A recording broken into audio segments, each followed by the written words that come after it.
Met by James. Carmelo Anthony with her. Jumper, good move, but couldn't finish. Anthony has to hoist it up. And hits a three-pointer from way downtown. And we talked a little bit as Shumpert goes with a big two-hander. Getting on its feet, 5 seconds. Anthony fires the three. Bang! Carmelo! And redos by the Knicks. Closing seconds down to a half a second. First half. Anthony throws it down. Anthony calling for it against Robertson. Anthony, quick spin move, gets inside and finishes. Done an excellent job on Anthony. Anthony now drives, gets inside and finishes. Anthony fires a three. Bang! Tie. Mario Hezonja, Carmelo and Gordon. Goes by Gordon and stops. What? 0 for 2. Anthony buries another one.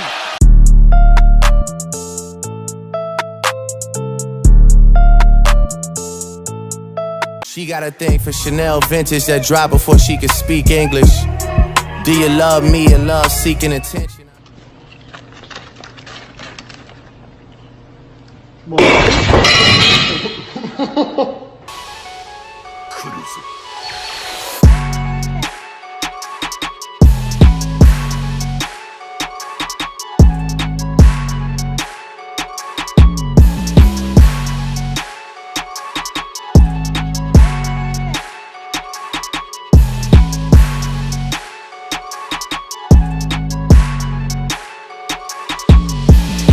What's up, YouTube? It's Jordan. I'm back with another video. Today coming at y'all with a big body banger. Today we come at y'all with an NBA 2K21 video.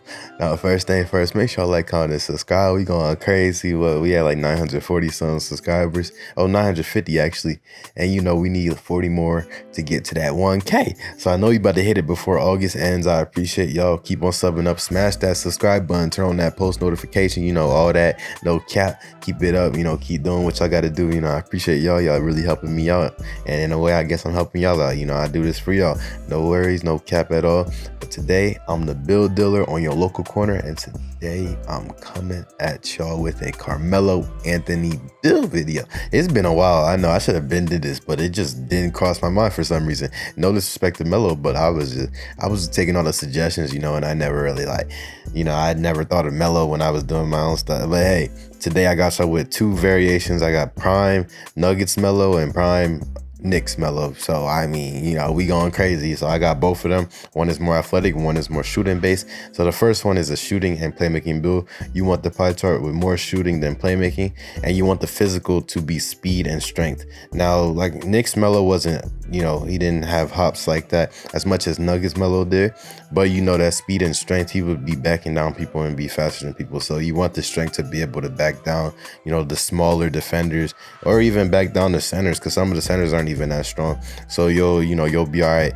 Also, with this build, it's kind of OP. You know why? Because you could get post-scoring takeover with this build. And the second build, you could get post-scoring takeover as a small forward, 6'7". Now tell me that's not Melo. Tell me that's not Melo. When you think of Carmelo Anthony, what do you think of? That post play. He catches it in the mid-range, does his little jab step, his little post move, you know, and then will take a spot up mid-range or a fadeaway. That's exactly what this build does. The shooting is impeccable. You know, I didn't pay too much on the defense because he's Melo, but still, he was going crazy. You know, it felt really nice to play. You know, it felt like his shot was consistent, and it felt like playing with Melo post. But yeah, you know, now y'all see all the attributes. I know y'all have eyes, y'all can see everything. You know, so now I'm going to talk a little bit about Melo. So I think it's still crazy to this day that this man was not picked up by a team for, what was it, 2 years or was it 1 year? Like, I just know he was just sitting for a while. I think it was 1 year after an all-star season with the Knicks. He was an all-star, and when they dropped him, and then nobody picked him up. Like, what? Does that make sense? Does that make sense that this man was blackballed from the league like that? Or was it the year after the Knicks? It was, because I know he went to OKC. Either way, he was an all-star either the year before or a couple years before. And this man was blackballed so bad, and I have no idea why. Like, at a time, we were considering Melo to be the best offensive player in the game, like the best scorer in the game. at a time. Because there was a period where this man was unstoppable. You know, he would shoot it dead in your face and hit it. There was no way you were stopping him on offense. Of course, KD still existed, you know, and Kobe was, you know, he was like closing out his prime. You know, that's when he got injured around the time. But it's like Melo was like that, you know.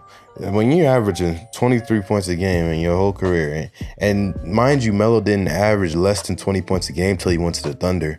Like, you know, he had to take that third wheeler role, and even then he averaged like 17 points a game. And, you know, now he's playing a really good role off the bench, sometimes starting with the Trailblazers. But still, the point I'm trying to make is, how does a player like him get passed up? You know, we see that he can still score. We see that he can still shoot. We see that he can still do all this stuff.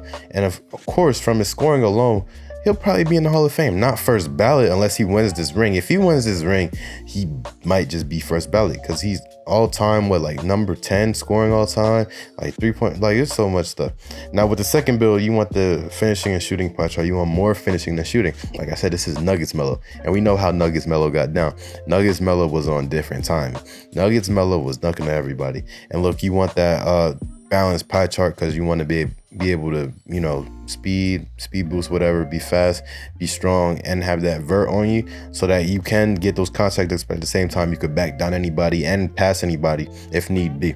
But yeah, with this build, it's just so all around and versatile. You know, obviously the defense isn't as focused on, but still you get a good amount of badges for each category, and it really does show you what Nuggets Melo was about. Because I know if y'all watch basketball, y'all know that Nuggets Melo was on timing. He was a different breed in terms of that dunking, his athleticism, like all of the above. He was doing what he had to do, and nobody was stopping him. You know, that's kind of when they had to accept that, okay, this kid is nice. And surprisingly, on the Nuggets, he didn't make the All-Star team on the season where he averaged 27 points a game pretty much.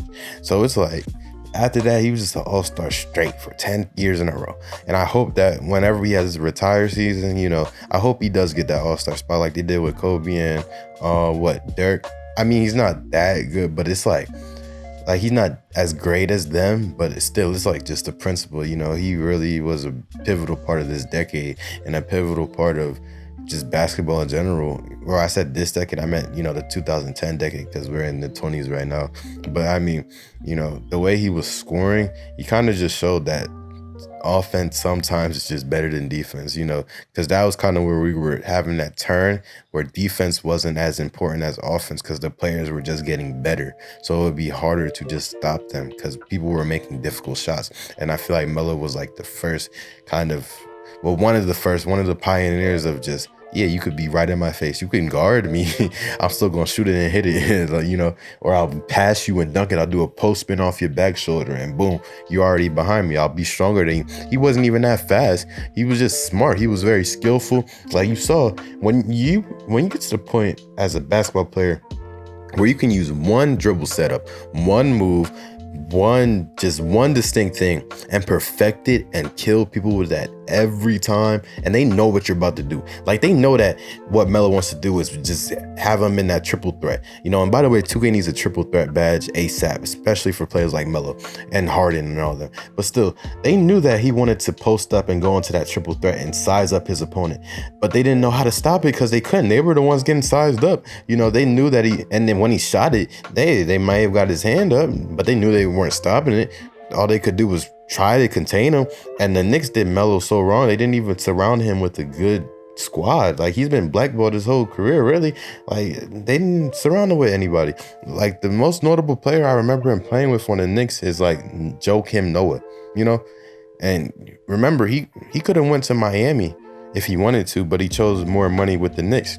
And still, on the Nuggets, what his most notable teammate was Allen Iverson, and that was like Allen Iverson towards the end of his career. So I'm sitting here trying to understand why these front offices are like that towards the stars, you know. But it is what it is. I mean, I guess it's the NBA, it's a business, but all I know is Melo, very deserving, amazing career. And you know, that's the end of the video, y'all. Make sure to like, comment, and subscribe. I'm out. Peace.